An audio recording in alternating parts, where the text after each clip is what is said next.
আসসালামু আলাইকুম। কি অবস্থা সবার? আশা করি সবাই অনেক ভালো আছেন। এখন তো তেমন ভিডিও করা হয় না। বাইরে যাইতেও পারতেছি না। আমি একটু অসুস্থ। আমার ভয়েস শুনে আপনারা তো বুঝতেই পারছেন যে আমি ভালোই অসুস্থ।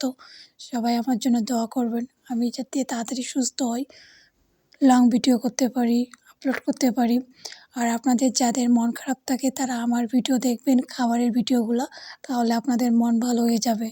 আজকে দুপুরে কী লাঞ্চে তৈরি করছিল, ভাবলাম যে একটু খাওয়া-দাওয়া করি, ভিডিও করি আর আপনাদের সাথে শেয়ার করি। অনেকদিন থেকে তো ভিডিও আপলোড করা হয় না তেমন ঠিকভাবে।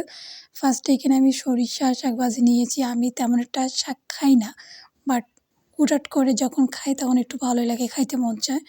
এখানে নতুন আলু দিয়ে বেগুন ভাজি হচ্ছে। ফার্স্টে আমি এখানে শাক আর ভাজি দিয়ে টেস্ট করে দেখলাম। নতুন যেকোনো জিনিস খাইলে হুট করে মজাই লাগে। আর আমি তো সবসময় কাঁচামরিচ খাই। যারা আমার ভিডিও দেখেন রেগুলার তারা তো জানেন যে গরম ভাতের সাথে কাঁচামরিচ আমি খাইতে কেমন পছন্দ করি। তারপর এখানে গরুর মাংসের কলিজা নিলাম। আর আমি কিন্তু গরুর মাংসের কলিজাটা বেশি পছন্দ করি। আর আমি যদি গরুর মাংস খাই তাহলে আমি গরুর মাংসের কলিজাটাই খাই। আমার মতো কারা কারা গরুর কলিজা খাইতে পছন্দ করেন তারা একটু কমেন্টে জানাইয়েন। আর আমি একটু অসুস্থ, আমার কথাগুলো হয়তোবা ক্লিয়ারলি হচ্ছে না তেমন একটা। আর রান্নাটা কিন্তু মাটির চুলায় করছিল, যার কারণে স্বাদটা বেশি হইছে। আপনারা যে কোনো রান্না যদি মাটির চুলায় করেন দেখবেন যে রান্নার স্বাদ কিন্তু দ্বিগুণ বেড়ে যায়।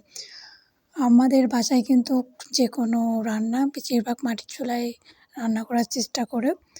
আমি এই তো কাঁচামরিচ দিয়ে গরুর মাংসর ঝোল দিয়ে মাখিয়ে খাচ্ছি। এইভাবে গরম ভাতের সাথে মাখিয়ে খাইতে কী যে মজা লাগে! মানে আমি আপনাদেরকে এটা বলে বোঝাইতে পারবো না। এই তো আমার দুপুরের খাওয়া-দাওয়া শেষ। আমাদের বাসায় সকালবেলা পিঠা তৈরি করেছিল। সবাই পিঠা খাইছে। আমি পিঠা খাইনি। আমি এই পিঠাগুলা তেমন একটা পছন্দ করি না, খাইও না। তাও আমাকে জোর করে এখানে পিঠা দিয়ে দিছে। এই পিঠাটার নাম গড়গড়ি পিঠা। এটার শুদ্ধ নাম কি আমি আসলে জানি না। আপনারা যদি জানেন একটু কমেন্টে বলেন। পিঠাটা এত পরিমাণে শক্ত ছিল আমি তো হাত দিয়ে ভাঙতেই পারতেছিলাম না। এটা কামড় দিয়ে খাইতে হবে। পরে আমি এটা কামড় দিয়ে খাইলাম। আমি তেমন একটা এই পিঠাটা পছন্দই করি না। এরপর দেখলাম যে তেল পিঠা ভাজতেছে, গরম গরম তেল পিঠা। এই পিঠাটার নাম কিন্তু একেক জায়গায় একেক রকম নাম। এরপর আমি একটা তেল পিঠা খাইলাম। আজকের ভিডিওটা এই পর্যন্ত।